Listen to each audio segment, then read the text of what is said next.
Just a quick note before we kick off this week's episode, I want to let you know that this Saturday, June 24th, 2017, there will not be a live episode. There will not be a live broadcast, I guess, shall we say, at askthepodcastcoach.com/live. We will return the following week, July 1st, with both myself and Jim. So thanks as always to our chat room and of course our awesome supporters, which you can become by going to askthepodcastcoach.com/awesome. Enjoy your time off, spend some time with your family, your friends, and get some sunshine. Here's the show. Ask the Podcast Coach for June 17th, 2017. It's showtime. Let's get ready to podcast. Yes, it's that time. It's Saturday morning. It's time for Ask the Podcast Coach, where you get your podcast questions answered live. I am flying solo today. And before we get going, I should say, if you don't know this, tomorrow is Father's Day, and doggone it, without dear old Dad, you wouldn't be here. So think a little harder in getting something besides a tie or a hammer or all those other major daddish kind of things. Find out what the guy wants, which is always kind of hard, especially if they're older. Old people don't need anything, for the record. They just don't. I need time. I need my, but that whole 9 yards. So happy Father's Day early to everyone. And Jim is off. I think I forget what he's going on today. We're not having any show next week. We should say that. I'm off and Jim is off next week. I'll be in Nashville, Tennessee, taking a course from the one and only Ray Edwards on copywriting. So that should be great fun. And I just thought, you know what? Let's just go solo. I will say this. If you ever want to do a live solo show, you have to be so prepared before you start, because I can't, like, normally if I wanted to go, like, find out who the patrons are, I would have to, ask Jim a question, and then while he's answering, I would then go over and pull that up or whatever, and there's nobody to throw it to now. Now, if you want to join in on the conversation today, I would love to have you. You just go to askthepodcastcoach.com/join. But let's start off with a fun thing first, and that is what's inside the envelope. That's right. If you go out to schoolofpodcasting.com/contact, we'll do a good old-fashioned unboxing, or in this case, an unenveloping. And I got this today. I'm pretty sure I know what's in here. I know for the audio people, they're like, Dave, you do know this is an audio show, right? But it's your typical yellow envelope filled with the bubble wrappy thingies. Yes, I feel it already. It is finally my DVD of The Messengers. And I supported their Indiegogo. So I have 2 copies, one for me, and I might give one to my brother. Because for those of you that don't know, the School of Podcasting and my podcasting journey was born in the basement of my brother's house. Actually, there are 3 DVDs. And I haven't shown you the back of it yet. So the front just says The Messengers, a podcast documentary. And on the back we have Denise, I believe is how you pronounce her name. Bunch of people. Danny Pena, looking all dapper in Miami. So that's fun. And then we've got, this is what I've been wanting to, and I'm so happy that they did not send this. I had to send this to my my P.O. box, because the U.S. Postal Service would have mangled this. But this is the official book of The Messengers. # share the message. And there's yours truly there in the bottom right-hand corner. This is really nice. I can't get my microphones in the way. There I am. But this is a nice, it's full color. It's well made. Very cool. And an update on this. It's been approved to get things into iTunes as a movie. Oh man, is it a whole lot different than getting a podcast into, speak of the devil, here you go. My brother's awake. Getting a podcast. A podcast, you basically upload it, and as long as you have your artwork in specs, by the way, I had another one this week. They blew it in their announcement last week, and they said your artwork should be less than a meg. And we're still seeing that if it's more than 500 kilobytes, it causes issues with things updating. And I have yet to, I don't understand how you tie those two things together besides when Apple is coming over to scan your feed, that somehow it slows it down. But I didn't believe it, and I've seen it now. So many weird, my show is not updating kind of stuff, and you go over and they've got a artwork that's like 1.5 megabytes. They shrink that bad boy down. A great website to use if you're not a graphics person is Pixlr. It's Pixlr, because we all know E's are evil. Pixlr.com. You can upload your file and then just go file save, and there's a little button there that says compress, and that will you can just drag it until it's under 500 kilobytes, give it a new name, upload it to your media host, and you're good to go. You need that artwork, and then you need a live episode to get into iTunes. With a movie, they literally you send it to this company who was like quality control for iTunes, and they literally apparently go frame by frame. It's amazing that they called Chris Kermitzos, the executive producer, and Neil Galarte, who's the director, and they said, yeah, if you could send us a little snippet, blah blah blah, and they literally said like frame number 4, like, which is on the screen for 1/30th of a second, and like frame number 7 are missing, and we're like, what? And sure enough, they were. So it's a whole new process, but that is now, we've made it through quality control, and we're not sure how long it takes now that they've approved it, and they're going to submit it to iTunes before it actually shows up. But you'll be hearing myself talk about this. What we want to do is, once it's available for pre-order, you're going to hear myself and hopefully many other people promote the bejeebus out of this, because we really want it to go live as like number 1. That would be cool to have this go number 1. And that's why they did this campaign with the DVDs. We're hoping that we can get people to watch this, and then the day it goes live in iTunes, everybody pony up the whatever it's going to be, $4 or $5, I have no idea, and shoot this thing to the top of the charts. So I should do a drawing. That's true. I got an extra one. We might have to do that someday.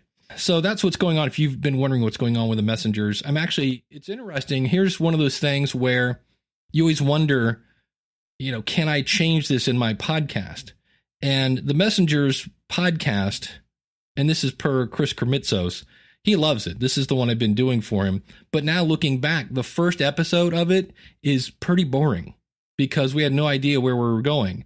And so it was me kind of explaining what a podcast is and where podcasting came from, and the fact that we didn't know where we were going, and a little bit about me and how I got involved, and who cares, right? And so we're actually going to go back now that we know the story and use that as a big giant teaser. Hey, welcome to the podcast. It started off with 4 guys in a driveway saying we should make a documentary. Little did we know that there was going to be death, and somebody was going to get fired, and yada, yada, yada, and people would be crying, and et cetera, to tease people. Because once you get to like episode 2 and 3, it really starts to kick off. But episode 1 is kind of brr. And so we are going to go back and redo episode number 1. So that's also coming up. So if you ever wonder, can I go back and re-record podcasts? Yeah, you can. Easily fix them as well. I can actually just do that with any media host. You can pretty much just re-upload the file. I know in Libsyn, there's actually a replace button. One of the things I was thinking about today, I was out on a walk, and I need to brush up on my blueberry skills. I still know PowerPress, but I don't know them since I started working. And it's not that I dislike Blueberry at all. I just don't use them as much as I used to. And I need to brush up on my Blueberry skills. So if you have any questions, we're at askthepodcastcoach.com/live. We're there every Saturday, 10:30 Eastern Standard Time. And you can come over. We have a live chat room there. I'm just going to update it. And, those that have already listened to it back then when it came out liked it because it was the only thing available. We just know now we can do better.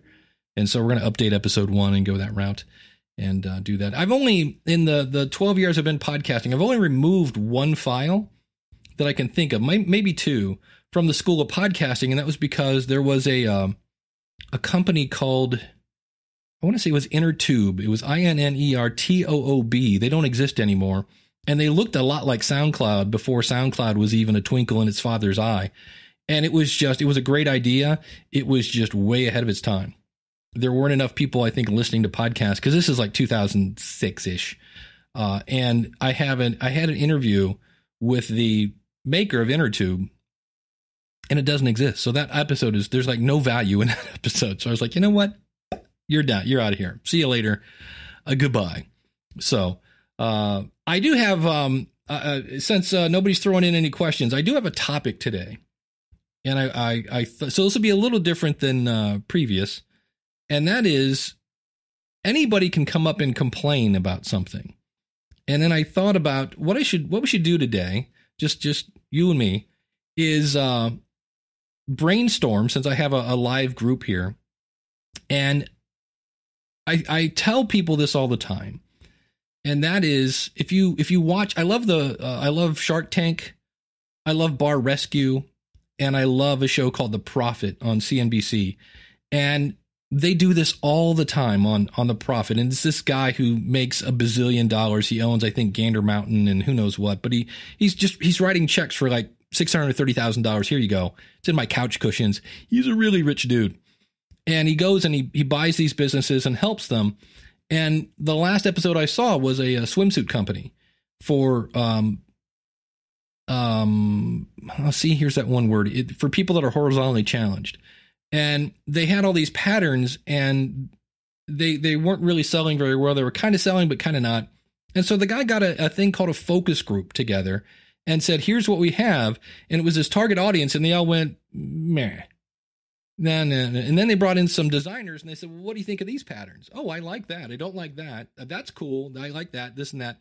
And I was like, I think this is something that I often say to people, that really what you should do if you're launching a podcast, if you can, and I always joke and say, find somebody who's not named Mom to listen to your show. But that's kind of like, well, how do you do that? And so I was thinking about this. I actually own, of course I do, the domain podcastfocusgroup.com. It goes to nothing right now. And I thought about that.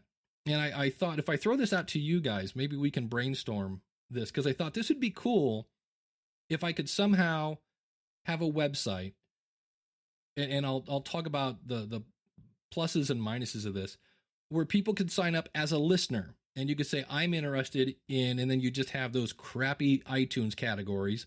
I'm interested in business and marketing. I'm interested in family and kids. I'm interested in science, or whatever the category is. And then we could have somebody sign up and say, okay, my show is primarily a science show. And I could email all the people that said, I'm interested in science shows, and say, okay, here's the show, listen to it, and then give feedback, and then somehow turn that into a podcast. And then the fun thing is, how do you get people to do that? Because A, I'm asking the listeners for their time, because I don't want you to just go, great show, the typical iTunes review, right? Great show, loved it. Great host, loved it. These people that it's always interesting when they got 10 5-star reviews on the same day, and they all said, great show, great show, great show, great show. So I want something that's a little more than great show, but that's going to require time. Okay, great. So, and then you could say, well, I'll plug your podcast, if you have one, when we do the review. And that's where a little voice in my head said, as a musician, I was never really keen on getting paid in exposure, because when you go to the grocery store and try to pay for groceries in exposure, it usually doesn't work very well. And I was like, So that means I would have to charge the podcaster who wanted a focus group, and that's where the whole thing falls apart. And I was like, okay, what do you charge? And then, are people willing to pay for a focus group? And then I think the most important question here is, would they listen if they got a focus group? So I don't know. And it's just one of those things where to me, I see this, because I can sit here all day and say, I think we have a quality problem in podcasting, not the fact that it's hard to make one. Anybody can make a podcast. You go through all those steps and you get it launched. But I think in the end, if we want people to continue listening, we need to work on the quality. And I'm like, okay, well, how do you work on the quality? Yeah, just Google bandwidth, Mr. Bryant. Unfortunately, I tried to fire up I had all sorts of weird problems. I started launching the show at 10 o'clock, and it wasn't till about 10:27 that I was able to actually get audio going into this. And my Mac is sitting over there on a bookcase, and that's usually what's running Mixler. I run it on my laptop, which is sitting behind me.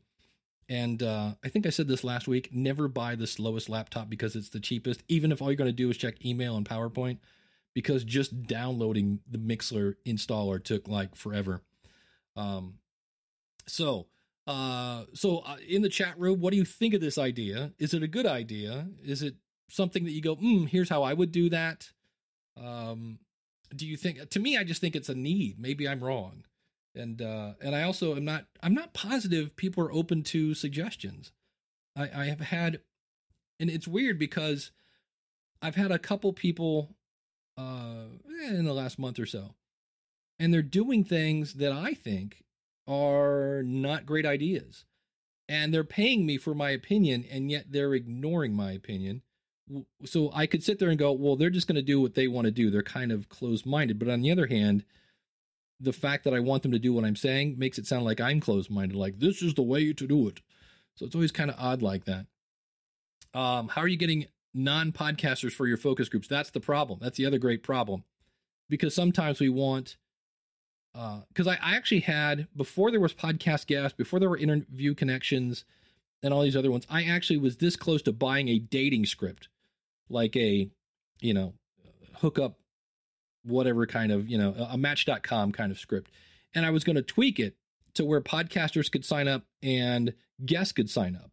I think I still own a domain for this, and it wasn't that expensive. It was just going to take probably the better part of a week of tweaking this thing. So it's not tell me your likes and dislikes, but, tell me about your show, tell me about your experiences. And it was supposed to be a place where you could go in and look for guests, and guests could look for podcasters, could look for guests, and guests could look for places to find a podcast. The whole point being branded all over the place with schoolofpodcasting.com, because in my mind, the people that are guests probably should have their own podcast, was my thought behind it.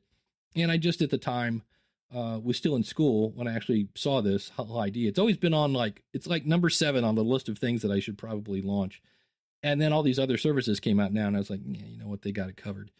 Not a big deal. But that was going to be one of the hardest things. How do you go find a bunch of authors and, anybody else, experts, anybody that would be a good guest to say, hey, you should sign up for this service and then be on podcasts, because you then have to go out and into all these other Facebook groups. And how do you go into a Facebook group to say, hey, you should sign up for my thing? Because the last time I checked, that sounded kind of spammy without making connections. So it was going to be a long haul. The focus group would need to get paid, even if it was only, and that was actually my thought. I thought if we did it for let's say I had, and if you ever noticed this, how good ideas come, or at least ideas, I don't know if they're good or not, come to you in the shower. This came to me in the shower this morning. And I thought, okay, what would a new podcaster who's already just probably started their show, maybe that's my own fault. I'm thinking of somebody who just started. Maybe this is somebody who's been going at it for a year. But I thought, what about like $30, $40? And then you pay everybody $5. And then, 5 goes to me, and then have the email go out. Hey, we have a new, travel podcast. The first 5 travel people to reply to this and say, I'll take it, get it. So there would have to be some sort of website where people, maybe a form. I don't know. I was trying to work through this. So, because otherwise you're going to end up with, and that's the other thing is that could be a problem, is I could have 5 people that say, I'll review it. And then there has to be a deadline. You have to have this done by this date. And we all have life that pops into play. So it was just one of those things. I like this idea. I kind of just need to know where it goes for. So the podcast would have to cover the cost of all those people plus your service. And that was the whole thing. And I was like, if you keep it cheap, then I'm not paying people much. So that doesn't inspire them. Maybe it's like, hey, if you don't do this, you're not going to make $5. And then on the other hand, depending on how much admin this is, I could find myself wanting to, go hang myself because I'm making $5 for 3 hours worth of work to, chase people down to get their ideas. And then I thought even they could, time shift it or call in their comment. Because again, what if it's not a podcaster that's reviewing it? I could say, here, just call this number, leave your feedback. And I thought about that because I've seen people, if you go into, I actually watched the season of, what's the thing with You're Fired? The Apprentice with Arnold Schwarzenegger, because I'd never seen the show. And I was pretty sure this was going to be the last season. But one of the things they did is they would have these contests, and some other minion of Schwarzenegger would go talk to the companies that were running this contest, and they would deliver the feedback. They would organize the feedback and deliver it to the celebrities. And so I thought, well, maybe if I could get the podcasters, you have a week to submit your review of the show. And it would be, I would have some, again, the teacher in me would be like, okay, I want you to, on a scale from 1 to 10, rate the website, rate the intro, the outro, the audio quality, and the overall content. And then maybe, would you recommend this to a friend? Would you subscribe to the show? Give people an idea of, this is what I'm looking for. And then get that feedback and then kind of mash it into a report. So I could say, well, the people that the folks group that listened to it, here's what they liked, and then just kind of deliver it that way. That I like that idea, because now I'm a funnel. So I can get that information, put it into a single report. And that way I'm not trying to get 5 people. Let's say we had 5 people in a focus group. Because I thought, this would be cool. We could do it via Google Hangout and get them together. But now I'm trying to align 5 people's schedules. And I went, you know what? Let's just take that one right off the board. Ain't going to happen. So I thought if people could send in their stuff, even via phone, so we can get people that are not podcasters to do it. So the ideal customer. Yeah. So it's an interesting idea. It's something I'm like, So if you have any ideas on that or tools that I could use for this, because I thought I could use the email program I use that is escaping my mind. Live is always fun. It's the one that Pat Flynn was recommending. It's not MailChimp, and it's not Constant Contact, and it's not Aweber. Yeah, it'll come to me. But they have a way where you could say, I could have people sign up and say, click on these categories that you like, and it would then flag them behind the scenes that this is who they wanted. So ConvertKit, there we go. I could use ConvertKit to segment the people, so I could say, okay, we've got this person, send it to these people. Yeah, thank you, Daniel. And Daniel, and I'm assuming you know this, today is your wife's birthday. So happy birthday, Jenny Lewis. So get her something good and that whole 9 yards. Don't buy her a vacuum. That usually doesn't go over well, just for the record. So, but if you have a question and you want to chime on in, just go to askthepodcastcoach.com/join, and we'll split this screen in half, and you'll take the other half, and you can ask your question live. We have a couple here that I picked out. I'll put this in the chat room, but we've kind of talked recently about sensitive subjects. And what happened was, apparently on this show, I guess it's a feminist kind of, and that link doesn't go to anything. Let me get a better link for you guys. That goes to the, if you go to the top link of that, let me repost that. Let's try this again. Apparently there was a feminist, I believe her name is Roxanne Gay, and she had a woman who was on her show talking about her book, Hunger. And apparently this person and see, now I'm going to stumble over the same thing. The person that wrote the book is, and this is what Roxanne said, she used the medical term, which is supremely, hold on. She's obese. She's morbidly obese. And there was a phrase for it like super morbidly obese or something of that nature. And so the person was saying, I had a horrible time on this show. And they have since apologized and said, we shouldn't have said you were super morbidly obese. But the problem was, apparently on the show, that's not the bad part.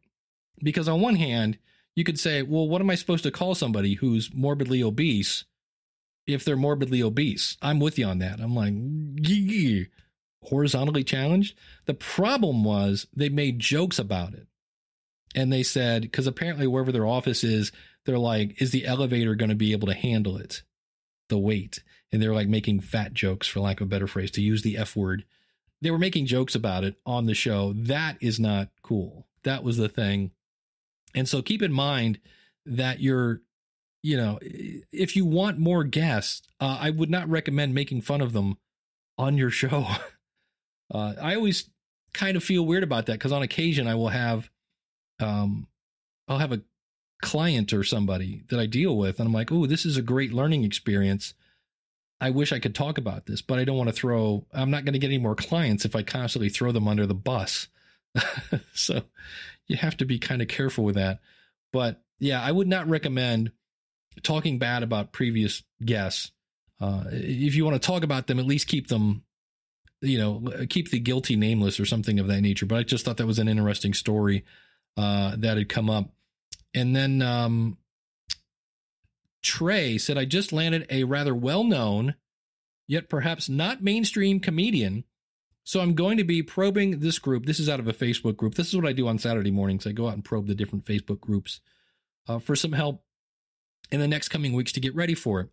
First things first, I don't have sponsors yet, and I expect a lot of listeners from this episode. And that's the first thing I wanted to mention. In my opinion, it's having a big guest does not equal tons of downloads. It just doesn't. In theory, it should, just their name.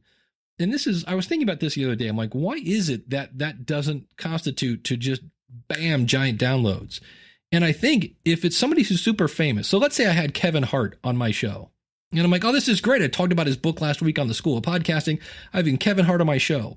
Well, now when you go to Google and you type Kevin Hart, he's got so much media going on right now, and media coverage and press releases and YouTube videos of him appearing on The Tonight Show and all these other. It's like you are now in a sea of PR for a person who's out probably promoting something, which is why they're on your show. And I think that's maybe why sometimes having a big name doesn't equal giant downloads. It should. You would think it should. And I follow that thinking.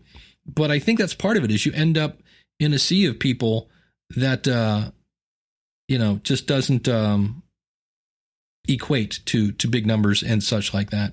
So that was the first thing you said. I'm probing this group. Let's see.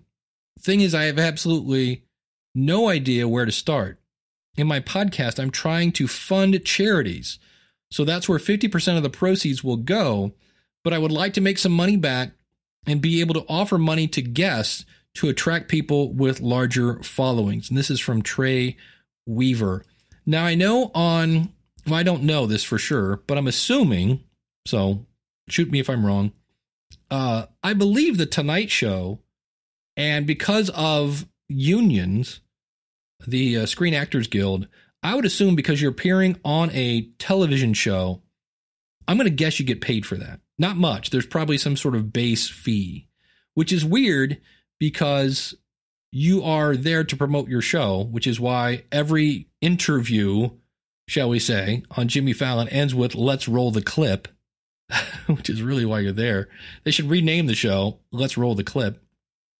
And so I always wonder, I mean, on one hand, you're there to promote your thing, but I would think, and if anybody knows, let me know, that they don't get paid when you do that. But I don't know. The only person I've heard of people charging guests to be on their show. And when I had that person on the School of Podcasting, the reason he did that is he just wanted a kind of a door fee, because he would schedule interviews with people that were not showing up, and he was wasting a lot of time and a lot of resources to then sit there and go, where is this person? So So I don't, to me on a podcast, I've never paid anybody to be on my show. I'm giving them content. I'm giving them exposure. And that's usually why they're on the show. And typically, if it's a niche show, you have their target audience. So they're happy to come on your show. So if you're thinking you have to pay people to be on your show, that's not the norm at this point. I usually tell people, if you're trying to get a big guest, like I've emailed Adam Curry a couple times. I wanted him to come on my show to talk about his Podcaster Pro kit. And so far, nothing. So that's fine. But usually, like when I was trying to get a hold of Pat Flynn to be on my show, and he had legitimate reasons. He kept having these things called babies that somehow took precedent over being on a podcast. I'm like, where's this guy's priorities? Holy cow. And he said sarcastically, but when he came out with the Smart Podcast Player, lo and behold, he had time to come on my show because I had his target audience. So, I didn't have to pay Pat for that. He came on because I had his target audience. And in theory, you should have somebody that wants your audience. So that was just an interesting question. I just want to make sure everybody knew you normally don't have to pay your guests. And Daniel, you probably got pinged on this one. There was a question that said, what are some of the most effective ways you've gotten listeners to write iTunes reviews? And Daniel's been raking in the reviews over at theaudacity2podcast.com. He says, we've got a pretty decent following now, probably a little over 1,200 active listeners judging by total downloads. And I'm going to make a note for that. We're going to talk about crap numbers in a second. I have found out that I'm doing the standing desk, that if I do anything now, I jiggle. It's like I feel like I'm in a bad episode of Star Trek. It's like, hold on, I feel an earthquake. And my microphone makes a lot of noise. Oh, because this thing's sitting on top of it. Back to the question. I've got over 1,200 active listeners judging by total downloads, and I've put out a call to action in each of our 10 episodes. Well, 10 episodes is not a ton to really, you're going to start getting some traction. Still only 26 reviews for 10 episodes. That's 2.6 in my book. I'll take that on iTunes. Any tips on things I can do to get more people to act? So I mentioned the fact that Daniel is doing a presentation, I believe, and Daniel, correct me if I'm wrong, at Podcast Movement about how to get more reviews. And the man should know he built my podcast reviews, which you can find at schoolofpodcasting.com/MPR. That is my affiliate link for that. And Daniel's been doing a cool thing, and I think Ray Edwards does this as well. And that is, if you write a review, be sure to mention your website or your podcast, and then Daniel gives them a shout out. And he's actually, I don't know if he's still doing this, but he was playing clips of their show, which was quite the shout out. And consequently, it seems like about every show, if not every other show, now has a new review for Daniel to do a shout out. So it's one of those things. It's a win-win in that case. You get a review, and then they get a little exposure. In the case of Daniel's gone the extra mile, not just saying, hey, thanks to, Mike from the Mike in the Morning Muffins show or whatever it is, .com. He's actually giving people a little listen. So that might be a way to do that. I've heard of people, and I've never understood this. Barry Katz does the industry standard. Barry Katz is a very famous comedic manager. He's managed Dave Chappelle and a whole bunch of people. And he used to do a thing where he would spin a wheel and then pick a random review. And my whole thing with that is, how do you get in contact with the person that did the review if you don't have their website? So if I go, hey, congratulations, Jim Mom 37, you've won, a copy of the Messengers podcast on DVD. Okay, how am I going to, because what's going to stop anybody and everybody from emailing me going, I'm Jim Mom 37. And you're like, well, that's weird because your email says bigsteve@yahoo.com. Are you sure you're Jim Mom? Because you look like you're Big Steve. And so that would be my whole thing about contests with reviews. How do you do that unless, I don't know, there's got to be some sort of verification there, and you can't do that, is the rest of my nose. So, but that's the one I've seen that's working for me. And just the other one is, if you don't want to give shout outs, well, shame on you. I think that's a great idea. At least read them and let people know that you can do that and say thank you. And as I was reading that question, I was like, you know what? I haven't done that in a while because I know I just got 2 from using my podcast reviews. And I was like, I need to read those on my show. It's priming the pump. And it's the same thing with any kind of voicemail or feedback. Any kind of stimulus that you want from your audience, be sure to promote it on your show so that people know that, oh, wow, if I actually send him an email, if I send her an email, she'll read it. So that's just an easy, that would be my little, do what Daniel does. When in doubt, just do what Daniel does. There you go. There you go. Exactly. Paying people to come on shows is as bad as paying to appear on shows. Yeah. I'm not a big fan of, depending on, I guess, on who it is, but that is a weird thing. But, and that's where, again, you have to ask yourself, that's what Barb said in the chat room. If you pay people, because you really now have to think about the return on investment. I did an episode of the podcast Newsflash. We'll be, by the way, that show is going to be pod faded. I've come to that conclusion. But I did an episode where I mentioned that Adam Curry was launching this new little gizmo, and Adam Curry tweeted it, and it made a spike of, I don't know, 40. But when I was getting about 50 downloads an episode, and all of a sudden I'm getting 90, that makes a big old spike in your downloads. And so that was a case where a tweet was actually just as good as having him come on the show for that show. That show, by the way, if you ever wondered, that was me testing what was it like to have an Amazon, not an Amazon app. It's been so while since I did it. I can't remember what it's called. But there are different, there's the app where you can just call something and it will do it. And then there are these types that you can say, like I can say, hey, Alexa, what's new? And she will say, here's your flash briefing. Flash briefing. Alexa, stop. And so I made this thing to be part of people's flash briefing. And if somebody said, well, cool, how many people listen to a podcast about podcasting as a flash briefing in Amazon? That answer is really easy. 0, not a zip, not. Now, if I'd made it an app, I might have gotten more stuff and I might tweak it. But this is the one thing I can definitely take away. I've tried to do this a couple times. And I mean, literally that show was 2 to 3 minutes. And I would wake up, I would go to a couple different websites. I would pick a story, I would read it, and I would put it out. And I'd even tried to batch them ahead of time. Doing a daily show is not easy. It was one of those things where, you turn around and because you need a lot of really good content, depending on what it is. And sometimes there's just not a lot of news. Or it's, a great example of that is this week.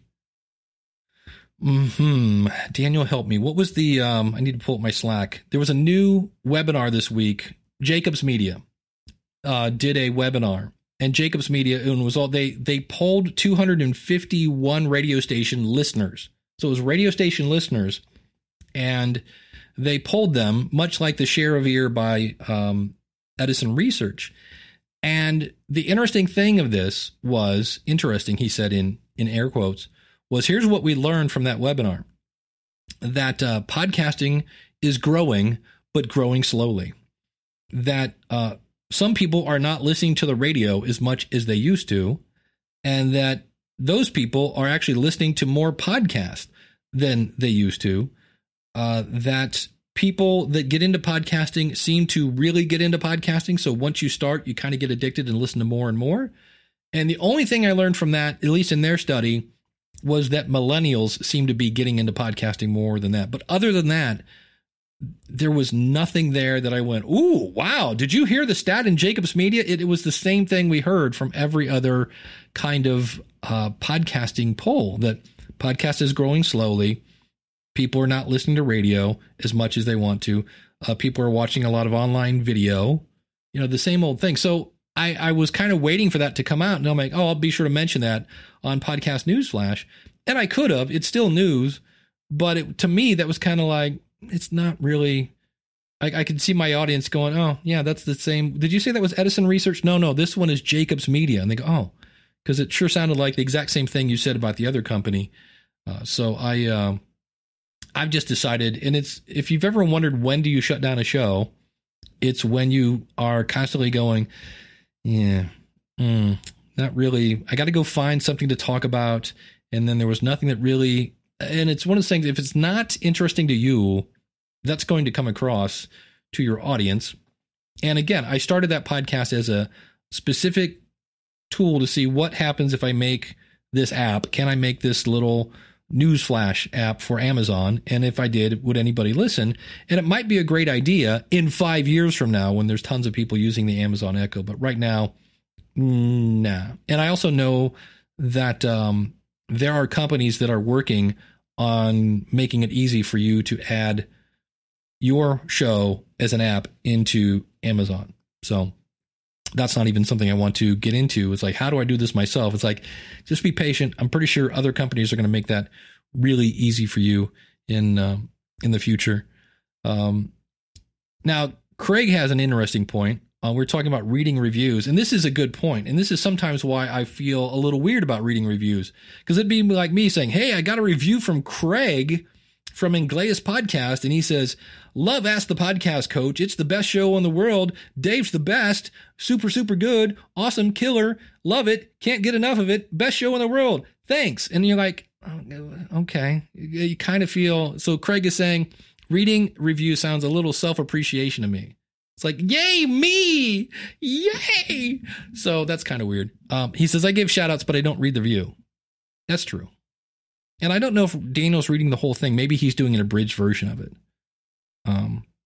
So hello, Miss Eileen. And so that's, if you've wondered, how do you shut down a show? And let's talk about that. I actually wrote, did you guys know this? Pottertainment Magazine is going out of business. Or they're shutting down. They're not going out of business. But if you are a subscriber to Pottertainment Magazine, next month's issue will be the last one. I'm not sure how they're going to handle that. If they're going to put out a big announcement or what. But if not, I just announced it because I write for that magazine.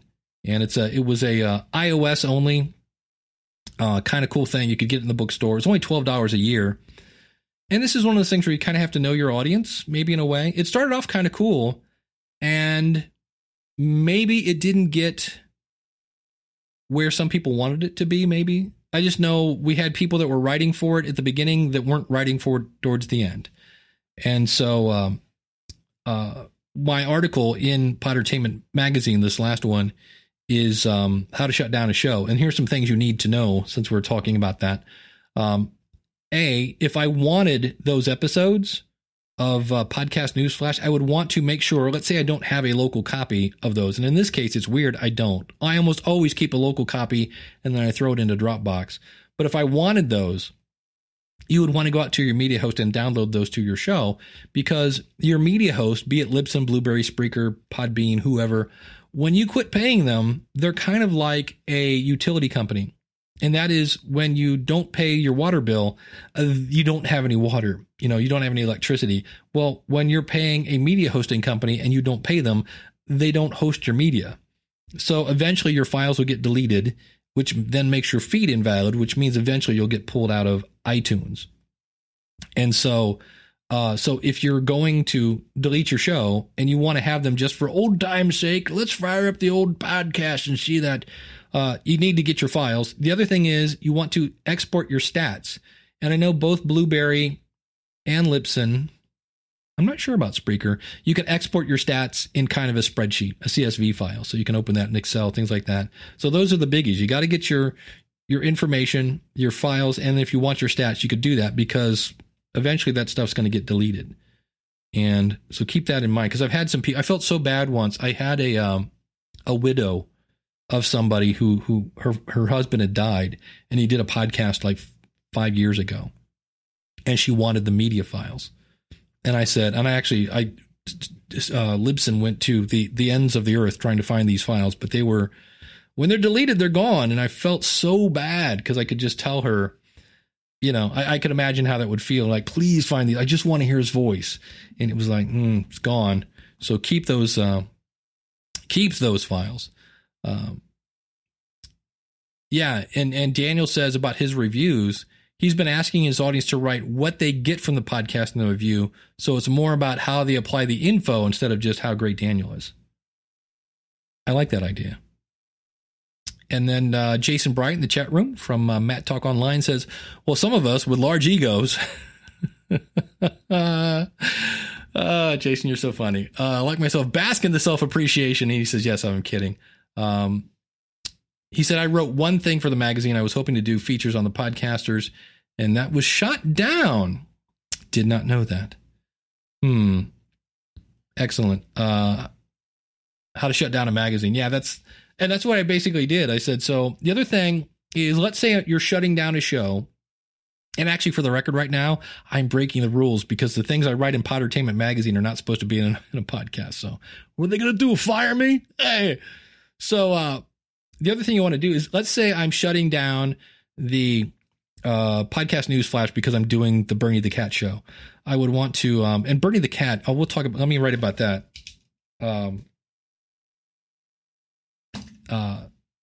Talk about growing your audience.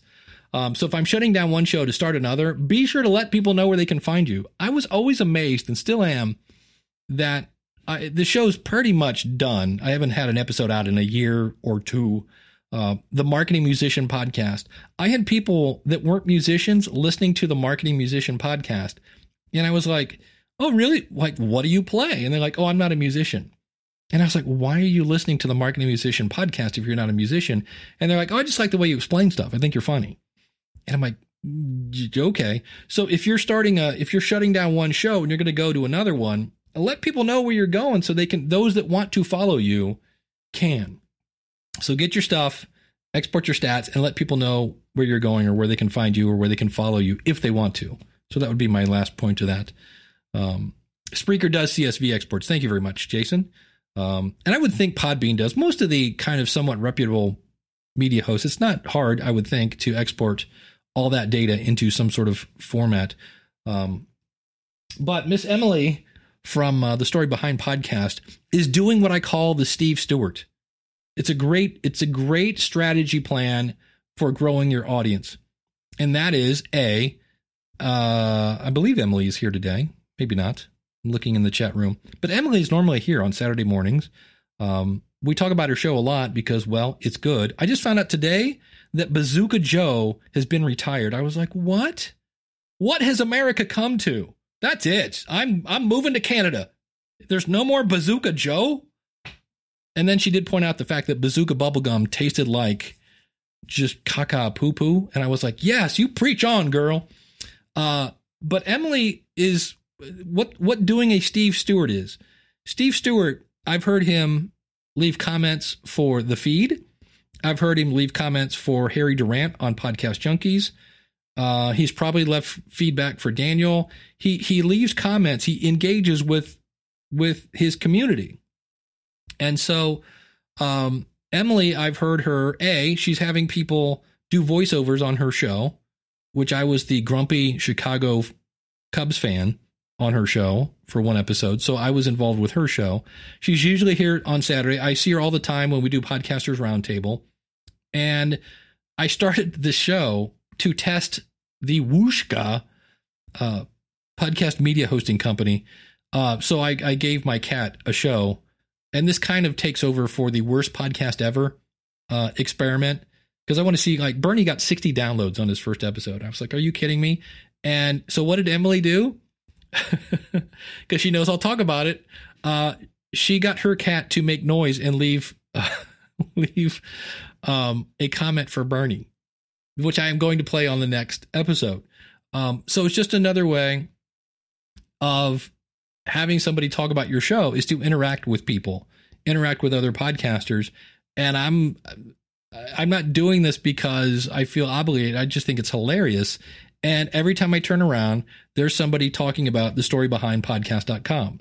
And I'm like, I call that the Steve Stewart approach, because Steve did that for a very long time, to the point where it was almost a drinking game on the School of Podcasting. It was like, and this week we have a comment from Steve Stewart. And everybody's like, all right, drink. He said Steve Stewart, which has now been replaced by the Glenn the Geek drinking game. So when I say that, you know, if you're listening, you're supposed to take a drink, I think, when you're listening to the School of Podcasting. That's it. Cats are talking to cats on the internet. I'm interested though. It's kind of funny with the Bernie the Cat Show at BernieTheCatShow.com, because believe it or not, Bernie the Cat was already taken. I was like, what? And I actually approached the guy and I'm like, I'll give you $50 for BernieTheCat.com. And he's like, nah, I'm thinking about doing something with it. So somewhere down the road, and this is the cool thing, because I got my show up first, I could actually say I have the trademark of Bernie the Cat up there first, because he has nothing. But I was amazed that Bernie the Cat was already taken. So Dave asked, who are the people on the wall? Well, first of all, somebody asked, am I mad at the people that are missing? And no, these are my listeners. And if you want to send me, anybody listening right now, I have about 5 that I need to put. I know I have Randy Cantrell and a couple other people on my hard drive that I need to print out. But I just asked, I said, where are you? And take a picture of it. So for instance, Orlando over here in green was in the hospital and he took a picture. Speaking of Steve Stewart, he was painting and I cannot find his picture. Maybe, oh, here he is. This is Steve Stewart. Oh, here, let me change the picture. This is Steve. He's painting. This is Sherry Fields. She has like 37 children.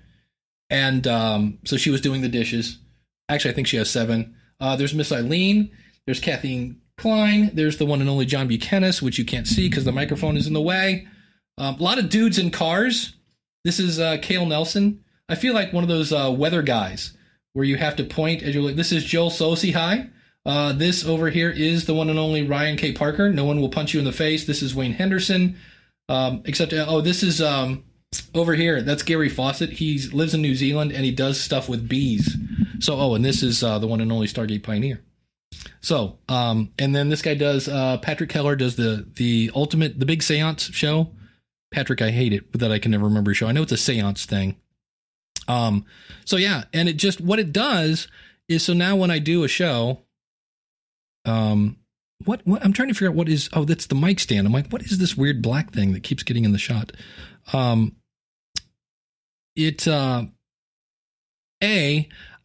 don't feel so alone, is one. And I realize people are listening. And if I'm thinking about a topic, I just go, what would Kim Craggy do right now? Would she be interested in this? I don't know. What would Bill over here with his cigar and his glass of wine? Would he like that? I don't know. I think so.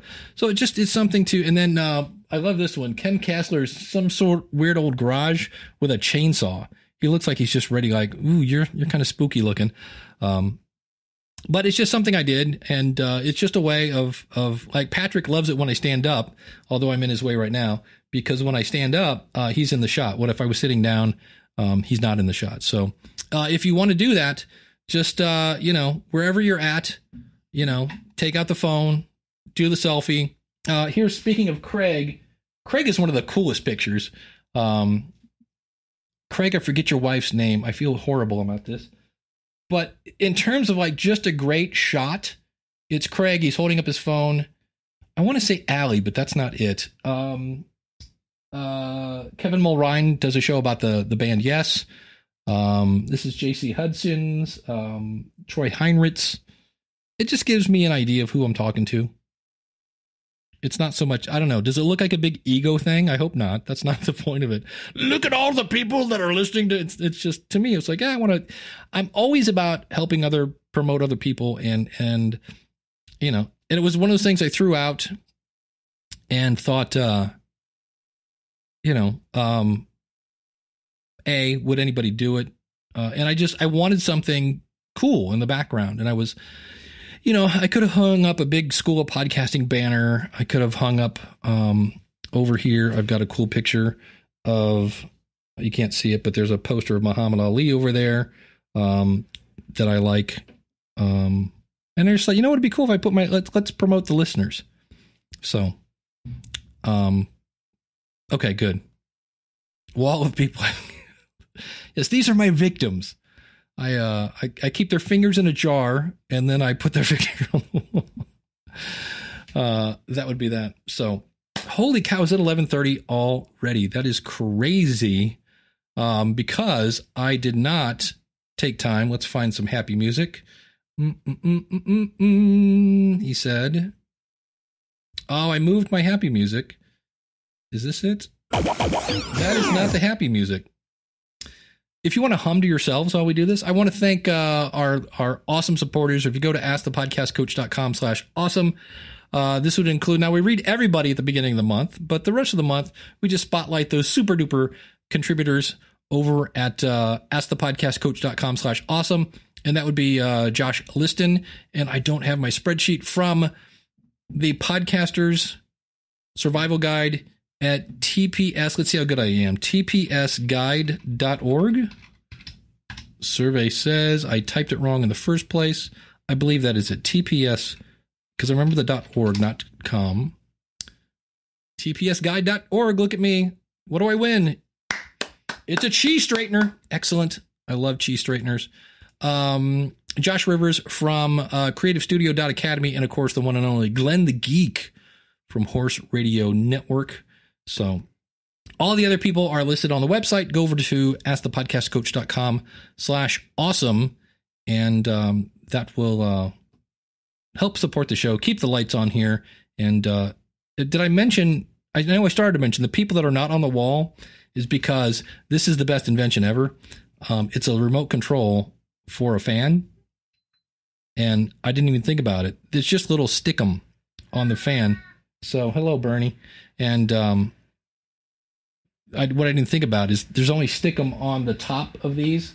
So when the fan kicked in, half my people went, I lost about 5 people on the floor, and now I can't get it to shut off. So, but anyway, I want to thank everybody who showed up this week. Remember, next week, we will not have an episode. I will be in Tennessee, and Jim will probably be out jogging or something fun like that. So we're going to take a week off. I'll give you a chance to catch up on the back catalog if you haven't, or I don't know, I would say watch Saturday morning cartoons, but there aren't any anymore unless you're on the Cartoon Network or something like that.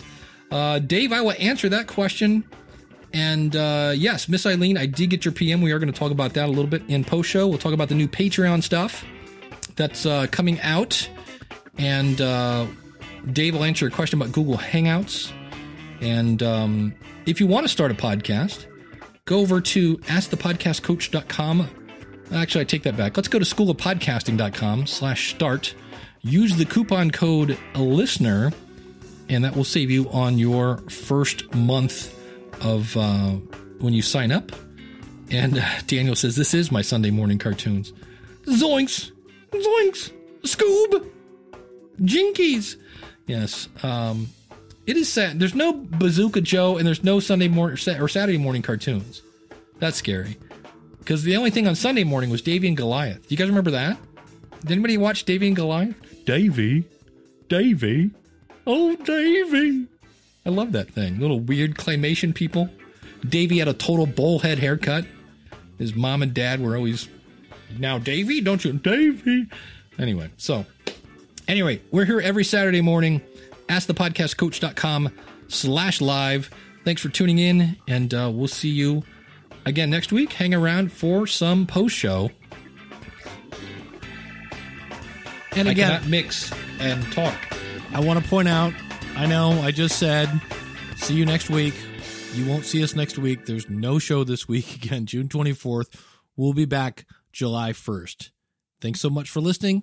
We'll see you July 1st. This podcast is part of the Power of Podcasting Network. Find it at powerofpodcasting.com. Changing the world, one download at a time.